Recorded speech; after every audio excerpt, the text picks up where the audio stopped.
Imagine dropping a fortune on the world's most elite eye surgeon, only to discover during your operation that he is completely blind. This is the shocking, tragic reality of Balaam. Balaam was an internationally renowned spiritual mercenary whose lucrative multi-million-dollar reputation was built on seeing what ordinary human eyes could never perceive. A panicked, desperate foreign monarch hired him to unleash the raw, unseen forces of the spiritual realm to utterly eradicate the ancient nation of Israel. Yet, in an embarrassingly ironic turn of events, this high-priced master seer was completely outsmarted and outmaneuvered by his own lowly, beaten beast of burden. This strange, intense ancient narrative buried deep in the book of Numbers is far more than a colorful fable about a talking animal on a dirt road. It stands as one of the most psychologically terrifying and devastating portraits of human hypocrisy and hidden greed ever penned in ancient literature. The story ruthlessly exposes the dark human reality of a man who can chant sacred truths flawlessly while his soul aggressively marches straight into eternal destruction. Hidden directly inside the mouth of this morally bankrupt prophet lies one of the most mesmerizing and detailed messianic prophecies in all of antiquity. This high-stakes historical drama unfolds upon the windswept, sun-bleached, and intensely hostile plains of Moab around the year 1400 BC. The vast nation of Israel had been endlessly wandering through the brutal, unforgiving desert wilderness for 40 long, grueling, exhausting years. They had just achieved a series of explosive military victories that sent violent shockwaves of absolute horror throughout the entire surrounding Levant region. Israel completely obliterated Sihon, king of the Amorites, and Og, king of Bashan, two terrifying warlords widely believed to be totally invincible in battle. Now, the massive, sprawling ocean of Israelite tents sat ominously, silently draped across the very border of the kingdom of Moab. King Balak of Moab stood atop his towering, fortified stone walls, watching the endless camp below, while paralyzed by uncontrollable, suffocating terror. Ancient historical scrolls record that the entire Moabite population was physically sickened with a deep, churning dread due to Israel's overwhelming, unstoppable numbers. The original Hebrew vocabulary conveys a visceral, skin-crawling panic, the exact kind of suffocating anxiety that makes your pulse race and your chest tighten. Balak was not merely worried about a routine border skirmish. He was profoundly repulsed, utterly terrified, and sickened to his core by their massive presence. Realizing his elite military forces stood zero chance in direct hand-to-hand combat, Balak desperately sought a dark, supernatural edge to save his kingdom. He dispatched a high-level delegation of royal envoys over 300 agonizing miles northeast across treacherous deserts straight to the Euphrates River region. Their ultimate destination was the ancient city of Pether to recruit a famed, feared master of occult omens and powerful curses named Balaam. Deep linguistic analysis reveals that Balaam's very name traces back to terrifying roots that mean to swallow whole or to completely devour an entire nation. His literal title was Destroyer of People, which was precisely the horrifying dark service King Balak was offering a king's ransom for him to perform. Ancient scholars noted the haunting irony that Balaam's sinister name served as an intentional, dark spoiler for the catastrophic trajectory of his life. King Balak's own name derives from an aggressive root meaning to devastate, lay waste, reduce to ash, or bring total and absolute ruin. Thus, the ancient narrative sets up an unforgettable, dark showdown where the devastator hires the destroyer to annihilate an innocent, unsuspecting nation. Two exceptionally powerful, wealthy men, dripping with toxic hostility, join forces, ready to launch an unholy spiritual missile against Israel. Yet neither of these arrogant figures had the slightest inkling of the immovable divine wall they were about to violently smash into at full speed. When Balak's high-ranking emissaries arrived at his doorstep, bulging with heavy bags of gold, Balaam put on an impeccably pious, deeply religious performance. He grandly instructed the wealthy diplomats to lodge overnight while he retreated into the shadows to consult the supreme deity directly. Intriguingly, Balaam deliberately invoked Yahweh, the precise, sacred covenant name of Israel's God, rather than using generic, distant pagan titles. How on earth did a dark occult practitioner living near the distant Euphrates River possess intimate knowledge of the personal name of the Lord? Ancient historical accounts reveal that Balaam was originally a genuine prophet of God who had slowly, insidiously apostatized due to an uncontrollable addiction to wealth. He meticulously maintained religious terminology and polished spiritual appearances, while secret, festering greed rotted his inner soul to complete hollow dust. This crucial backstory completely transforms how we judge his choices. He was no ignorant, curious outsider naively experimenting with a strange new deity. He was a man who had intimately known the Creator's voice, yet consciously allowed cold hard cash to pull him off course inch by compromise inch. God actually materialized to Balaam in the dead of night and issued a sharp, thunderous, absolute command. You shall not go with them. The divine decree added with terrifying clarity. You shall not attempt to curse those people under any circumstances, for they are eternally blessed. It was a slam-shut case with absolute zero room for divine debate, clever reinterpretation, or further financial negotiation. Balaam reluctantly sent the initial delegation away empty-handed, but King Balak refused to accept defeat or take no for an answer. Balak immediately assembled a second, vastly superior delegation composed of royalty and nobles, offering unimaginable prestige, power, and limitless gold. Balaam responded with breathtakingly dramatic, pious rhetoric that made him sound like an unyielding hero of pure righteousness. He dramatically declared that even if Balak gifted him a grand palace overflowing with fine silver and pure gold, he could never cross God's command. It was magnificent, noble rhetoric, yet his very next calculated action completely exposed the rotten, greedy hypocrisy festering within his soul.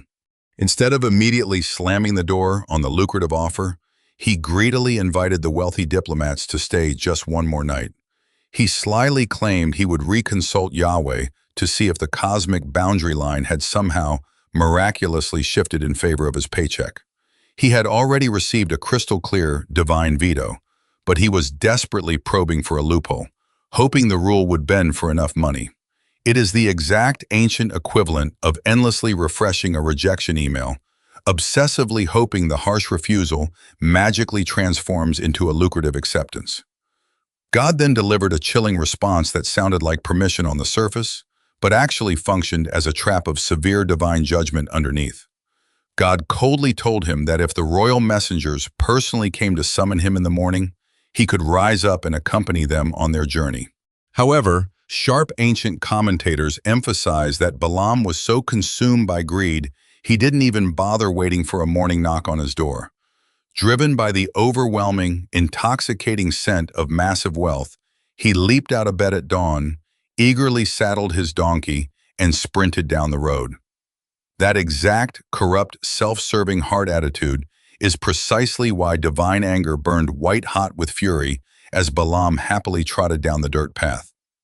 His outward mechanics mimicked technical obedience, but his inward heart was entirely poisoned by blind, reckless ambition and uncontrollable avarice. What immediately follows is one of the most brilliantly constructed, intensely humiliating, and ironic supernatural comedy dramas in all of world literature. Balaam rode his faithful donkey toward Moab, strutting like a spiritual giant while utterly blind to the terrifying celestial reality standing directly before him. The mighty angel of the Lord suddenly materialized in the center of the narrow path, wielding a massive, blazing drawn sword raised for execution. The humble, lowly beast of burden clearly saw the terrifying, glittering celestial warrior, while the world's most famous prophet saw absolutely nothing at all. 3 distinct times the terrifying angel blocked the path, and 3 distinct times the desperate donkey frantically maneuvered to save her master's life. In response to each life-saving maneuver, the completely oblivious prophet flew into a rage and violently battered the innocent animal with his heavy wooden staff. The spatial geometry of these 3 intense encounters was masterfully structured to create a suffocating, terrifying sense of mounting, inescapable trap. In the first encounter, the rural road was wide open, bordered by vast, expansive agricultural fields stretching out endlessly on both sides. The donkey easily swerved off the dirt path into the open field, giving everyone plenty of physical space to dodge the angel's lethal sword. In the second encounter, the path tightened dangerously as it wound between two rigid, unyielding stone vineyard walls on a narrow hillside. The terrified donkey squeezed tightly against the jagged stone wall to slide past, agonizingly crushing Balaam's foot against the rough biting rocks. In the third climax, the path became a suffocating, narrow stone bottleneck with zero room to dodge or turn left or right.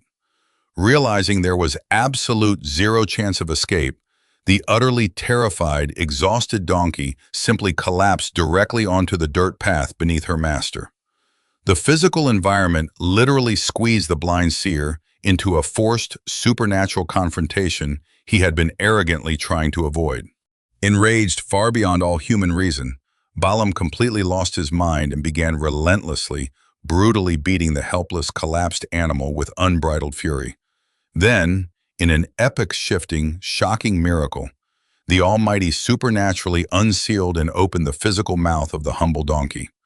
The battered animal turned her head, looked directly at her master, and articulately asked why she had been beaten 3 times after years of unbroken loyalty. Here lies the most utterly absurd, hilarious moment in the story. Balaam actually argued back with the talking animal without missing a single beat. He was so utterly blinded and consumed by unhinged rage that he didn't even pause to process the absolute insanity of arguing with a talking donkey. The elite international seer who charged fortunes to interpret cosmic signs was totally, embarrassingly oblivious to the jaw-dropping miracle happening between his knees. The arrogant master prophet who boasted of hearing secret divine mysteries was thoroughly outsmarted, humiliated, and corrected by a common farm animal. This strange, unforgettable incident on the dirt road was not a random fable. It served as a perfect structural blueprint for the upcoming mountaintop scenes. Just as the donkey saw what Balaam was blind to and refused to obey him, Balaam would soon be forced to do the exact same thing to King Balak. King Balak personally escorted Balaam to 3 soaring mountain peaks, each offering a dramatic panoramic view of the massive Israelite camp below. At each peak, Balak frantically constructed 7 elaborate altars and sacrificed 14 expensive, prize animals to force the heavens to bend to his will. Slaughtering 14 pristine bulls and rams per attempt represented a colossal fortune sacrificed solely to buy a single, lethal spiritual curse. Yet every single time Balaam opened his mouth to pronounce a terrifying curse, pure, electrifying divine blessing gushed out of his lips instead. The first oracle declared in ringing tones that Israel could never be cursed by human hands because the Almighty himself stood as their eternal shield. Balaam grimly confessed to the horrified king that he was physically and spiritually powerless to generate rage against a nation defended by the Creator. The second oracle, delivered from the mountain height, plunged even deeper into the unshakable, rock-solid, immutable nature of God's character. Balaam roared the timeless words, "God is not a mere mortal that he should lie, nor a son of man that he should ever change his mind." He proclaimed that divine promises forged in sacred covenants are never subject to earthly political bribery, human manipulation, or greedy renegotiation. Balak could construct 1,000,000 blood-soaked altars and slaughter an ocean of livestock, but cosmic righteousness and divine decrees were never for sale. By the time they dragged themselves to the third high peak, Balaam completely abandoned his useless pagan rituals and dark occult divination practices. He turned his weathered face directly toward the sprawling desert camp and let the raw, overwhelming Spirit of God completely hijack his vocal cords. He gazed down at the dusty, sun-baked tents of desert nomads and suddenly described them using mind-blowing, breathtaking, Eden-like paradise imagery. He saw lush, expansive valleys, glorious riverbank gardens, and towering, majestic trees planted directly by the supernatural hand of Yahweh himself. Where the paranoid, hostile king saw a dangerous swarm of human locusts to exterminate, God saw a beautiful, flourishing, sacred paradise. Furious, terrified, and financially ruined, King Balak violently clapped his hands in absolute outrage and demanded Balaam flee for his life immediately. But right before departing, the Holy Spirit seized Balaam one final explosive time to deliver an unsolicited, jaw-dropping prophecy piercing through time. Balaam looked far beyond his era, staring across 14 long centuries of human history, and caught a dazzling glimpse of a mysterious figure rising from Israel. He declared in a trance, "I see him, but not right now. I behold him, but not near in time." He prophesied powerfully, "A blazing star shall march out of Jacob, and a royal, sovereign scepter shall rise up out of the heart of Israel." In the ancient Near East, cosmic stars were universal symbols of divine royalty, while heavy scepters represented absolute, unstoppable kingly authority. Balaam was not predicting mere national economic growth. He was staring directly at a specific, divine cosmic ruler stepping forcefully into human history. Fast forward 14 centuries, elite Persian magi from Balaam's very home region in the east would meticulously study these exact ancient prophecies. They would spot a miraculous marching star blazing in the night sky and follow its brilliant light across deserts straight to a humble cradle in Bethlehem.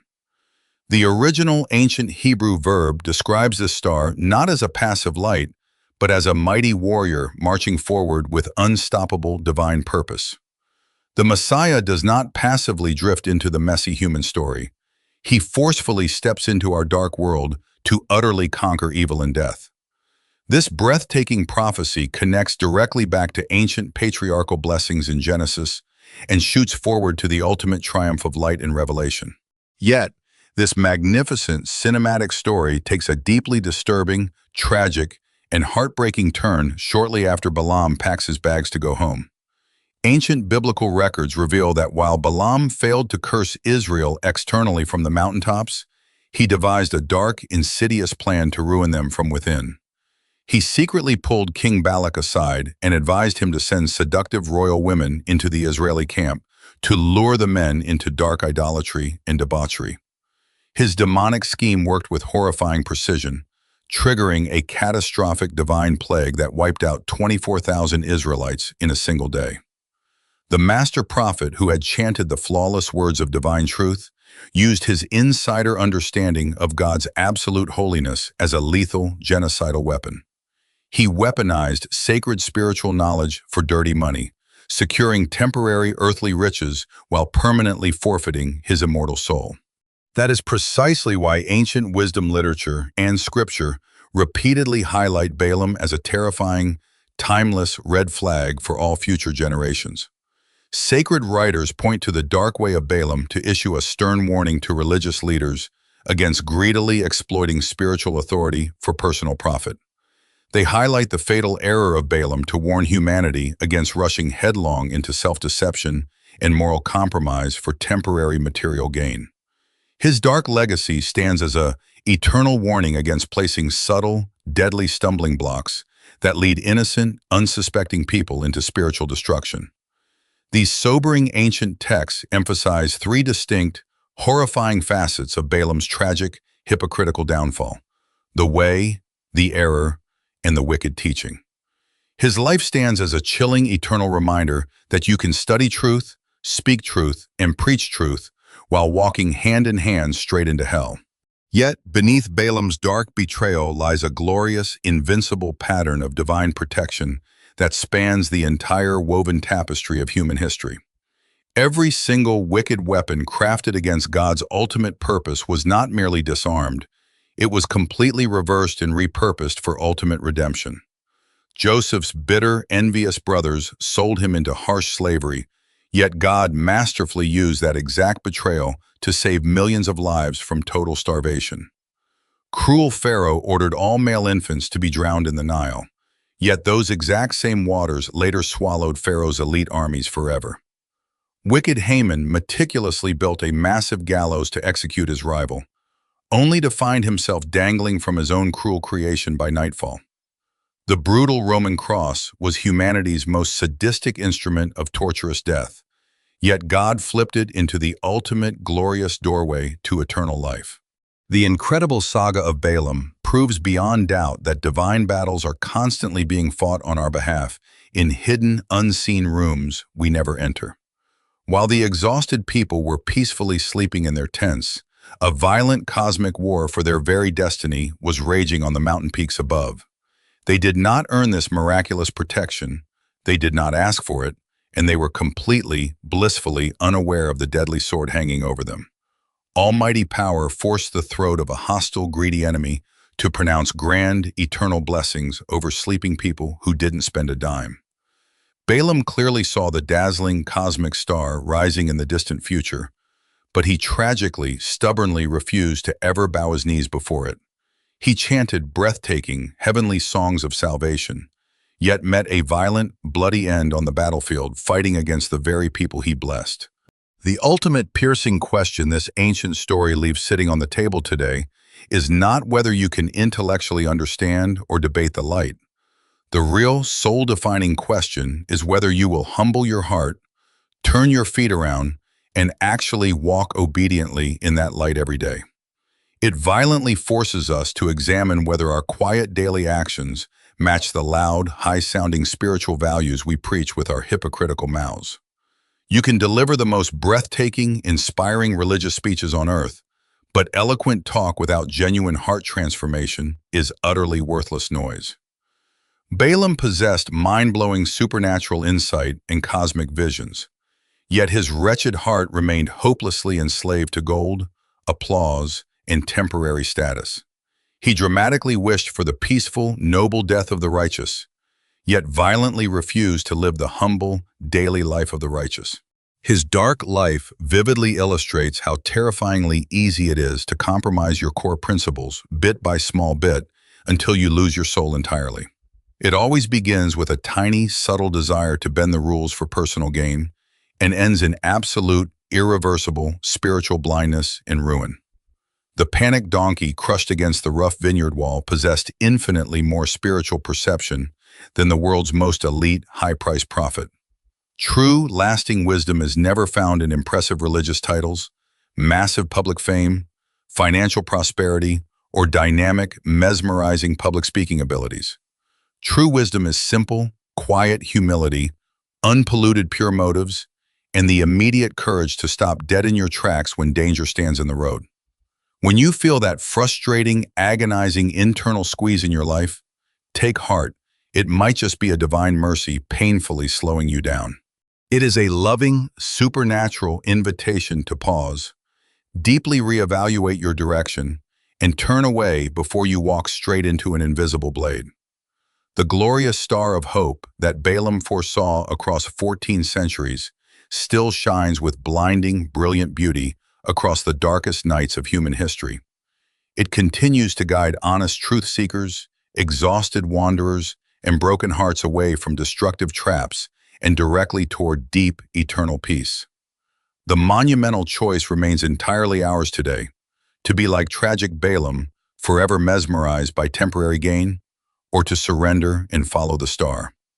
Do not let hidden greed, subtle pride, or stubborn arrogance blind you to the quiet, miraculous reality standing right in front of your face.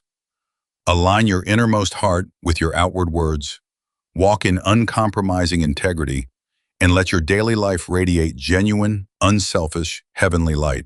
A humble, quiet heart rooted in unshakable integrity will always outshine the most brilliant, dazzling public performance built on hidden hypocrisy and greed. Take a quiet moment today to stop, check your true internal direction, and ensure your feet are actually walking where your words are pointing. Listen closely and pay attention when unexpected, frustrating obstacles block your path. They may very well be the divine mercy saving your life. Intentionally choose the narrow path of unvarnished truth, self-sacrificing love, and unyielding personal integrity every single day of your short life. Lift up your eyes, step boldly into the darkness with purpose, and let the marching star of Jacob guide every single step you take.